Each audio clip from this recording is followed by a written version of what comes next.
여러분 반갑습니다. 저는 전북의대 해부학교실 김형태입니다.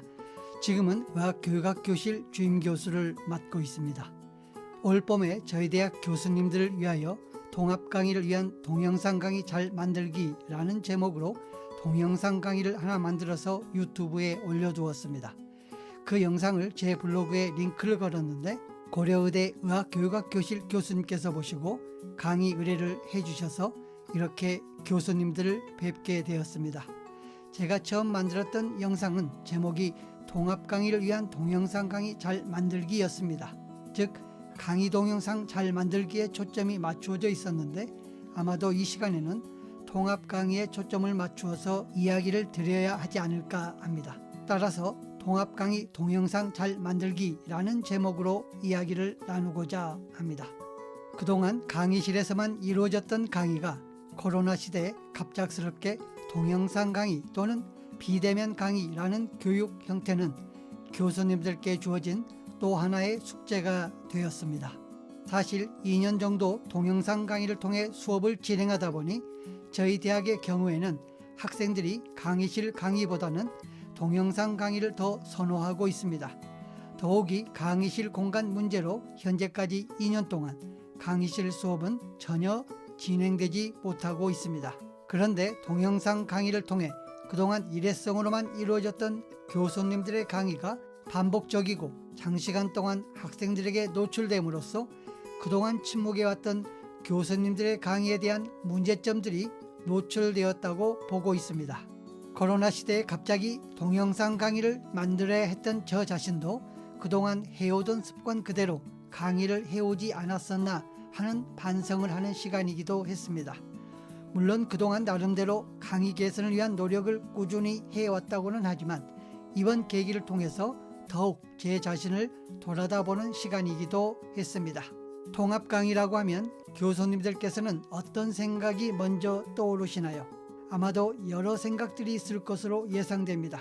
한 가지 속 이야기를 해드리죠. 10년간의 의전원 제도를 포기하고 다시 의과대학 제도를 선택한 후에 몇몇 교수님들께서 제게 가장 많이 하셨던 질문 중 하나가 김 교수, 의대로 돌아가면 이제 통합 강의는 없어지는 거지?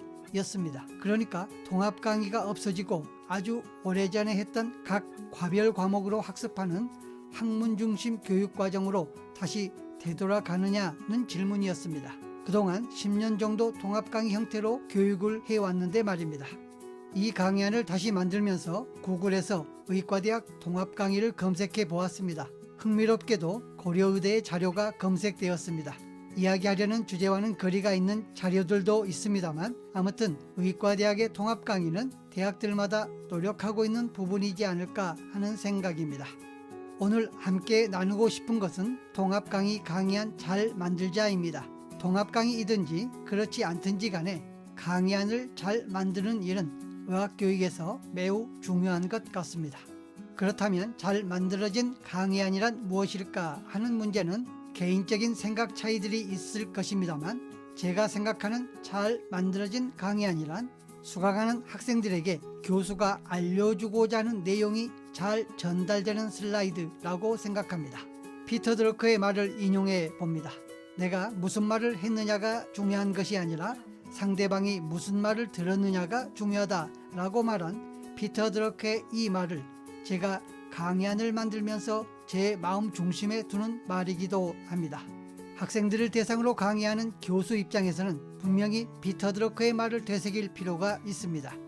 특히 비대면 강의 방식인 동영상 강의에서는 더욱더 필요성을 느끼게 됩니다. 따라서 저는 오늘 통합 강의를 영상으로 해야 하는 여러 교수님들께 크게 두 가지의 제안을 드리고 싶습니다. 첫째로 강의실에서 했던 모든 파워포인트 자료를 버리십시오. 실제로 다 버리라는 말씀은 아닙니다. 이전의 틀을 버리라는 뜻입니다. 제가 제안 드리는 것은 강의 디자인을 다시 하시길 권합니다. 강의 디자인, 이 말을 처음 듣는 것은 아니시리라 봅니다만 정리를 하는 차원에서 말씀을 드립니다. 강의 디자인은 어떻게 강의를 시작해서 진행하고 마무리할 것인가에 대한 고민입니다. 특히 통합 강의에서는 더욱 신경을 써야 합니다. 첫째로 강의 디자인, 강의 설계에 앞서 수업 설계가 진행되어야 합니다. 둘째로 전체적인 수업 설계에 자신의 강의가 어떤 위치에 있는지를 잘 파악해야 합니다. 통합 강의 형태인 지금의 교육과정에서는 매우 중요한 부분이라고 봅니다. 따라서 앞뒤 강의의 수업 내용에 대하여 분명하게 파악하고 있어야 한다는 것입니다. 그리고 그 교육과정의 흐름이 학생들에게 잘 전달되어야 합니다. 강의 내용도 중요하지만 통합 강의 전체 흐름에 대하여 학생들이 인지할 수 있어야 한다는 뜻입니다. 이런 전체적인 맥락의 흐름 속에서 자신에게 주어진 수업 내용을 강의에 맞도록 디자인하는 것입니다. 여기에서 디자인이라고 하는 것은 어떻게 강의를 시작해서 진행하고 마무리할 것인가에 대한 구성이 짜여 있어야 합니다. 이렇게 제안을 드립니다. 하나의 통합 강의가 있고 수많은 교수님들이 통합 강의에 참여하십니다. 만일에 교수님의 강의가 이 정도에 위치하고 또 주어진 수업이 3번의 수업이라고 가정했을 때 이런 형태의 수업 디자인을 제안합니다.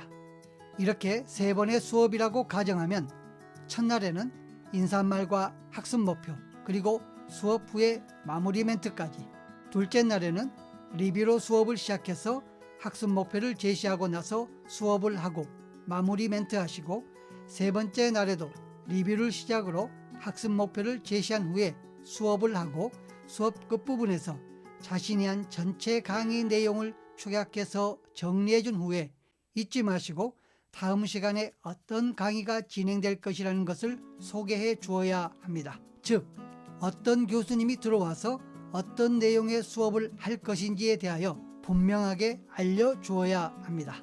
일반적으로 통합 강의는 첫 시간에 과목에 대한 총론, 인트로덕션 시간이고 나머지는 여러 과의 교수님들께서 각자에게 주어진 시간을 강의합니다.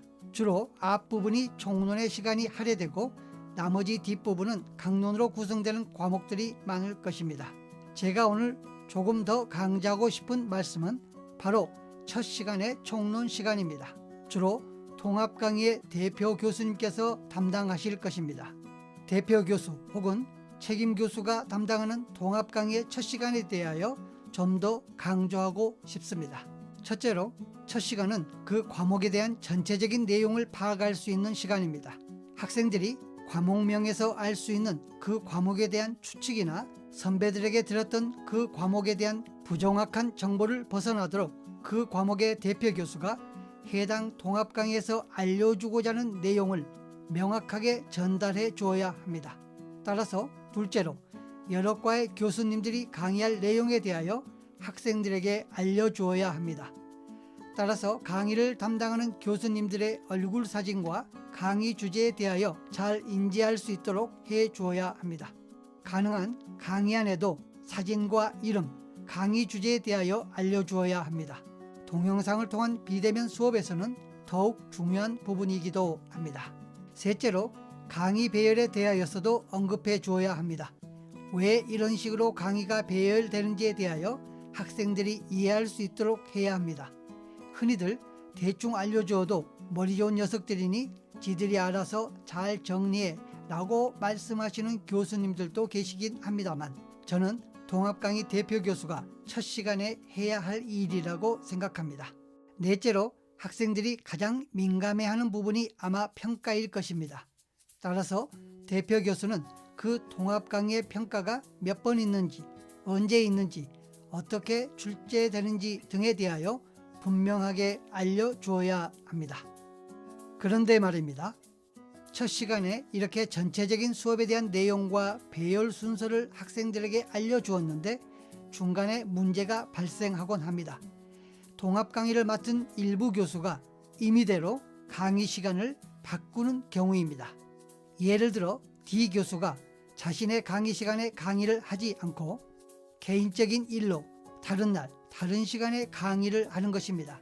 그것도 대표 교수와 한마디 상의도 없이 학생 대표나 학습부장을 맡은 학생에게 연락을 취해서 강의 시간을 바꾸는 일이 일어납니다.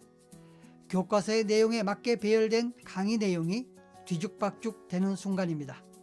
불가피한 경우가 아니라면 이런 일은 없었으면 하는 바람입니다. 혹시 학기 시작 전에 그런 일이 예상된다면 대표 교수와 상의를 해서 미리 대책을 마련하는 것이 좋다고 봅니다. 따라서 각 대학에서는 통합 강의의 대표 교수 혹은 책임 교수의 역할을 명확하게 해야 할 필요가 있고, 또한 각 통합 강의의 책임이나 대표를 맡은 교수님께서는 의무적으로 해야 할 역할이 있습니다. 물론 그런 역할에 대하여서는 분명히 참여하시는 교수님들과 충분히 논의를 해야 하고 전체 교수의 동의와 응원이 있어야 합니다. 첫째로 과목의 개념을 개발하고 목적을 설정해야 합니다. 이 과목이 뭐 이렇지 하는 생각보다는 의학을 처음 접하는 학생들에게 진료과 중심이 아닌 통합된 형태의 수업을 받는 학생들이 잘 이해할 수 있도록 그 과목에 대한 개념을 잘 정리해 주어야 합니다. 그래야만 전체적인 강의 구성이 좋아지고 또한 좋은 강의안이 만들어지게 됩니다. 그렇게 되면 전체적인 강의 구성이 형성되고 참여하는 교수님들의 강의 순서의 배열이 매우 용이하게 됩니다. 또한 대표 교수와 참여 교수님들은 전체적인 강의 내용을 분명히 파악하고 있어야 합니다. 그래야만 무의미한 중복이나 다른 내용이 학생들에게 전달되는 것을 막을 수 있습니다. 어떤 경우에는 책임 교수는 모든 강의를 들어야 한다라고 말하지만 현실적으로 그것은 어려운 일인 것 같습니다. 물론 저희 대학의 경우는 일부 과목의 책임 교수가 모든 강의 시간을 청취한 경험들이 초창기에 있었습니다. 또한 책임 교수는 학생 평가가 주로 지필 시험에 의해 이루어지기 때문에 교수들로부터 받은 시험 내용을 꼭 리뷰해야 하고 필요시에는 출제한 교수와 소통을 통해 변경할 수도 있어야 합니다. 당연한 이야기지만 참여 교수님들과의 소통이 매우 중요합니다. 책임 교수는 순환식으로 돌아가면서 맡는 경우가 많기 때문에 누구나 책임 교수가 되고 일반 참여 교수가 되기도 합니다. 좋은 강의안 제작과 강의 그리고 평가를 위해 교수님들과의 소통은 매우 중요할 것입니다. 제가 몸담고 있는 전북의대도 의전원 출범과 함께 통합 강의를 도입했습니다. 참으로 많은 시행착오를 겪어야 했습니다. 지금은 안정적으로 운영이 되고 있지만 아직도 문제점이 전혀 없는 것은 아닙니다. 제가 통합 강의를 맡았을 때의 경험을 잠시 말씀드리겠습니다. 의전원이 생긴 후에 저희 대학도 통합 강의 형태로 강의를 바꾸었습니다. 제가 담당하는 과목 중 소위 해부학이나 생리학 관련 과목들이 인체의 구조와 기능 1, 2로 구성되어 있었습니다. 일부 대학에서 하고 있는 계통별로 전체를 통합하는 것이 아니었고 기초 파트는 기초끼리 통합을 시도했습니다. 물론 일부 계통별 통합 강의에서 기초 파트를 다시 중복적으로 강의를 한 적도 있습니다만 아무튼 인체의 구조와 기능 1은 해부학과 생리학 총론으로 구성되어 있었습니다. 그리고 인체의 구조와 기능 2는 조직학과 생리학 강론 그리고 신경해부학으로 구성되어 있었습니다. 학점은 각각 6학점과 5학점으로 사실 굉장히 큰 학점이었고 학생들에겐 부담되는 과목들이기도 했습니다. 의전원 초창기에 저희는 학생 강의 평가를 분석하고 또 소그룹 면담을 통해서 직접적으로 학생들의 피드백을 받았습니다. 그리고 몇 가지 문제점들을 발견했습니다. 문제점은 크게 두 가지였는데요. 첫째는 통합 강의는 교수별로 나누어서 가르치는 팀 티칭 방식으로 이루어지므로 교수별로 가르치는 수업 내용의 깊이와 넓이가 달라서 학생들이 학습에 어려움을 겪고 있다는 점이었습니다. 그리고 둘째는 해부학과 생리학의 수평적 통합이 아직 불안정하여 인체의 구조와 기능에 대한 통합적인 학습에 어려움을 겪고 있다는 점이었습니다. 따라서 우리는 이를 개선하기 위하여 3단계로 나누어 개선을 시도했습니다. 첫 번째 단계는 수업 내용을 점검하기 위해 당해년도 인체 구조와 기능 1, 2 수업을 담당하는 교수별 강의안 원본 전체를 요청하여 회수한 후에 이를 모두 책자로 만들었습니다. 강의안은 교수들이 각자 학생들에게 직접 전달하기 때문에 대표 교수도 전체 강의안을 확보하지 못하던 시절이었습니다. 두 번째 단계는 책자화된 강의록을 참여 교수진들에게 배포한 후에 강의안이 한 권의 교과서를 보듯이 일관성과 연계성 여부, 학습 목표에 충실한 내용인지 등에 초점을 두고 검토해 달라고 요청하였습니다. 세 번째 단계는 참여 교수들이 모두 모여 강의안을 하나씩 보면서 점검한 내용을 논의하는 방식으로 전체 강의안을 리뷰하였습니다. 3단계는 총 3주 정도의 시간이 소요되었고 그 결과 교수별로 가르치는 수업 내용의 깊이와 넓이에 차이가 있음을 발견할 수 있었습니다. 이렇게 강의한 내용을 중점적으로 수정한 후에 몇 가지 개선안을 협의하였습니다. 첫째로 반드시 필요한 부분은 복습의 차원에서 간단한 중복 정도는 허용하기로 하였습니다. 둘째로 일부 빠진 부분은 추가하고 1차 진료 의사로서 알아야 할 부분 이상의 내용은 삭제하기로 하였습니다. 셋째로 또한 강의록에 수록된 문서 형식은 PPT, PDF, 아래 한글 등 다양한 형태였는데요. 그 교수별 강의안 형태는 그대로 유지하기로 했습니다.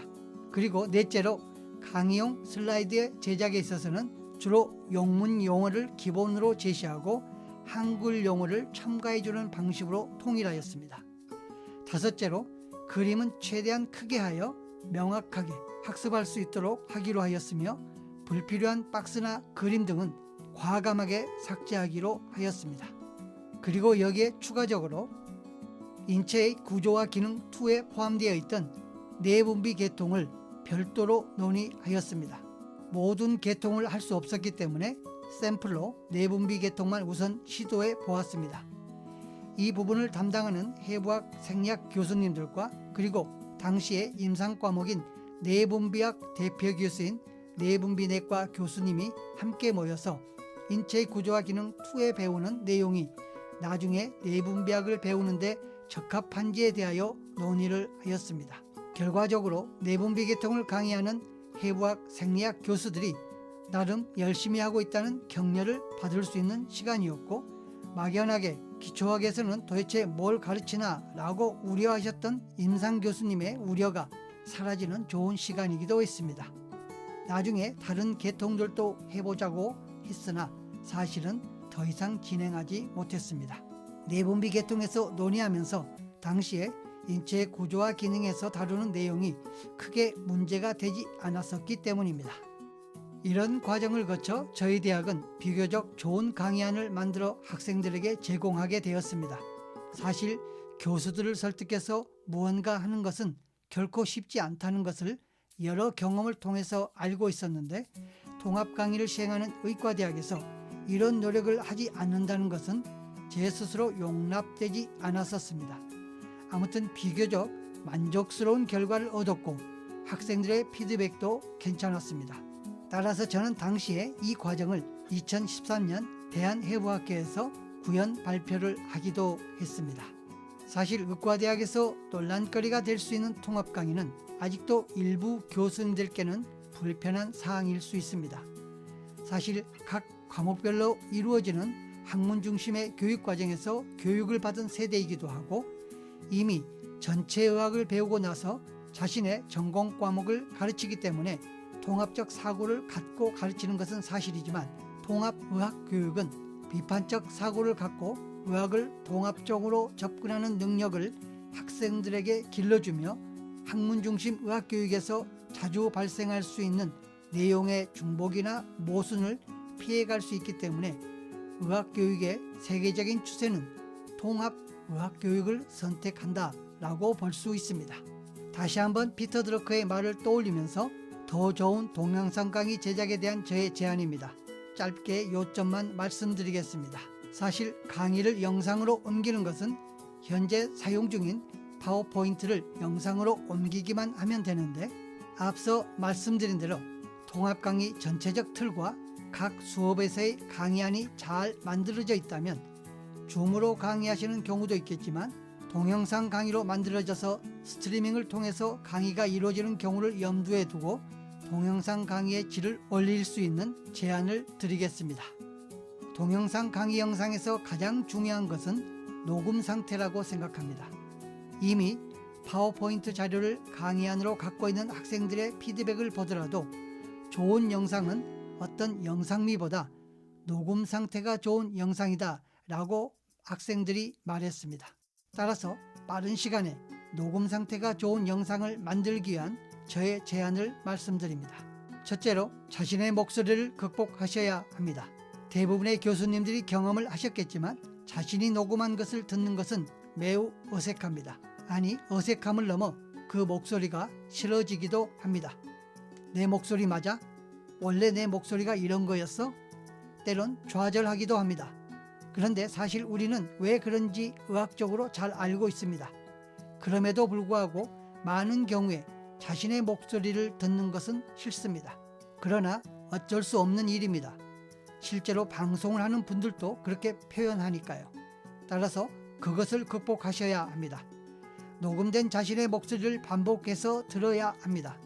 어느 순간에 그 목소리에 적응이 되고 들을 만한 목소리가 되어 있을 것입니다. 그 후에는 더욱더 자신감 넘치는 동영상 강의 녹음물이 만들어집니다. 둘째로, 녹음을 할 때 책상 위에 수건을 깔아 놓으십시오 라는 제안입니다. 교수님들께서는 주로 연구실에서 노트북으로 영상을 만드시죠. 제가 책상 위에 수건을 깔아 놓으시라는 뜻은 노트북 주변에 수건을 깔아 놓은 상태에서 녹음을 하시라는 뜻입니다. 연구실에서 노트북 마이크로 녹음한 몇 개 파일을 들어본 적이 있습니다. 소리가 상당히 울립니다. 소리가 울린다는 뜻은 소리가 튀어서 반사된 음이 계속 녹음이 되고 있기 때문입니다. 노트북 자체에서도 책상에서도 벽에서도 마구 음이 튀어서 녹음이 됩니다. 목소리가 가장 많이 가는 노트북 주변에 수건을 깔아 놓아도 상당히 많은 반사음을 차단할 수 있습니다. 셋째로, 저는 여러분들에게 USB 마이크를 구입하시라고 권하고 싶습니다. 일반 녹음용 마이크들은 오디오 인터페이스라는 장치가 필요하기 때문입니다. USB 마이크도 노트북 자체 마이크보다 훨씬 퀄리티가 좋습니다. USB에 연결만 하면 입력 장치로 인식되기 때문에 편리하게 사용할 수 있습니다. 넷째로, 강의 원고를 써 보십시오. 느닷없이 강의 원고를 쓰라고 라는 의문이 들 것입니다. 맞습니다. 강의 대본을 쓰는 것입니다. 사실 강의 원고를 쓰면 많은 장점들이 있습니다. 굳이 말을 해도 되는데 글로 써야 하는 부담감이 있지만 다음과 같은 장점들이 있기 때문에 굳이 권하는 것입니다. 첫째로, 말이 꼬이거나 버벅대는 것을 방지할 수 있습니다. 아무리 말을 잘해도 녹음을 하다 보면 혀가 꼬여서 말이 꼬이거나 버벅대거나 주춤되는 일이 발생합니다. 둘째로, 강의 내용을 빠뜨리는 일이 없게 됩니다. 셋째는 필요 없는 중언부언을 피할 수 있습니다. 물론 강의에서 강조해야 하는 부분이나 필요시에는 중복이나 반복이 분명히 필요합니다. 넷째로, 단어의 선택이 좀 더 고급스러워지고 순화된 말을 사용하게 됩니다. 다섯째, 평소 강의 때 반복적으로 하는 자신의 말버릇을 컨트롤할 수 있습니다. 여섯째, 말로 하는 강의를 글로 쓰다 보니 강의 내용이 훨씬 더 충실해집니다.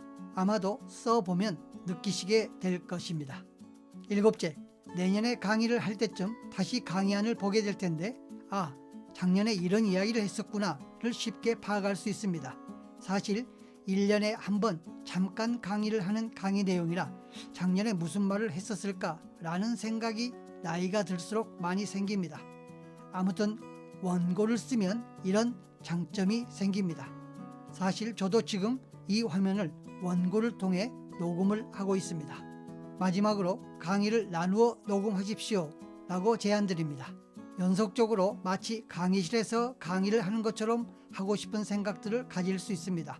아니, 그렇게 해야 할 것 같다라고 생각할 수도 있습니다. 그러나 연속적으로 강의하는 느낌보다는 슬라이드 한 장 한 장을 차분하게 설명을 한다면 동영상 강의를 보는 학생들의 집중도가 올라갈 것입니다. 왜냐하면 교수님들께서 슬라이드 한 장 한 장에 집중하는 것이 전달되기 때문입니다. 이런 부분만 신경을 쓴다면 좋은 동영상 만들기 위해서 중요한 녹음의 질을 최대한으로 올릴 수 있을 것이라 확신합니다. 따라서 동합 강의 동영상 잘 만들기라는 오늘 강의 주제를 정리하자면, 첫째로 동합 강의의 전체적 흐름과 특성에 맞는 파워포인트를 잘 만드는 것입니다. 그런데 파워포인트 강의 자료는 결국 잘 디자인된 전체 흐름의 구성에 잘 맞는 강의 자료라고 봅니다. 이렇게 하기 위해서는 통합 강의에 참여하시는 교수님들께서도 노력을 해 주셔야 하지만 대표 교수나 책임 교수의 역할 또한 매우 중요하다는 것을 다시금 말씀드립니다. 둘째로 목소리 녹음을 잘 하는 것입니다. 이 두 가지가 좋은 동영상 강의를 만드는 핵심이라고 감히 말씀드릴 수 있습니다. 교수님들께서 강의를 듣는 학생들의 입장을 생각하고 보다 나은 통합 강의 발전을 위해서 지금도 애쓰고 있지만 좀 더 애를 써주신다면 아마도 지금 의학을 배우는 학생들이 의사로 살아갈 때 큰 도움이 되지 않을까 싶습니다. 특히 코로나 시대에 강의를 동영상을 포함한 비대면 온라인 강의를 해야 하는 지금 상황에서 교수님들께 조금이라도 도움이 되었으면 하는 바람으로 말씀을 드렸습니다. 교수님들께서 잘 아시는 내용들이지만 이런 시간을 통해서 다시 한번 이야기를 나누게 되었습니다. 경청해 주셔서 진심으로 감사드립니다.